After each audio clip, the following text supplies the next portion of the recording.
സച്ചിദാനന്ദൻ ഇടതുപക്ഷത്തിന്റെ ബന്ധുവാണെന്ന് ബിനോയ് വിശ്വം. അദ്ദേഹം പറയുന്നതിനെതിരെ ഞങ്ങൾ കാതുകളടക്കില്ല, ഗൗരവത്തോടെ കാണും. ഇതിന്റെ പേരിൽ സച്ചിദാനന്ദനും ഇടതുപക്ഷവും യുദ്ധം ചെയ്യുമെന്ന് ആഗ്രഹിക്കുന്നത് വ്യാമോഹമാണെന്നും ബിനോയ് വിശ്വം പറഞ്ഞു. സച്ചിമാഷ് ഞങ്ങളുടെ ബന്ധുവാണ്, ഇടതുപക്ഷ ബന്ധുവാണ്. ആ ബന്ധം ഞങ്ങൾ ഇന്നലെ കണ്ടപോലെ തന്നെ ഇന്നും നാളെയും വിലപ്പെട്ടതായി കാണും. അത്തരം ബന്ധുക്കൾ എല്ലാ വാക്കിലും എല്ലാ നോട്ടത്തിലും ഞങ്ങളെ പുകഴ്ത്തിയേ തീരുമെന്ന് ഞങ്ങൾ ആഗ്രഹിക്കുന്നില്ല. അവർക്ക് LDFനെ പറ്റി ഒരു വിമർശനമുണ്ടെങ്കിൽ അതൊക്കെ പറയട്ടെ.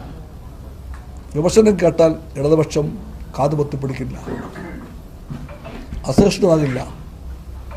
സത്യഭാഷ പോലൊരാളുടെ കാര്യം പറയുമ്പോൾ ഞങ്ങളതിനെ ആ ഗൗരവത്തിൽ കാണും.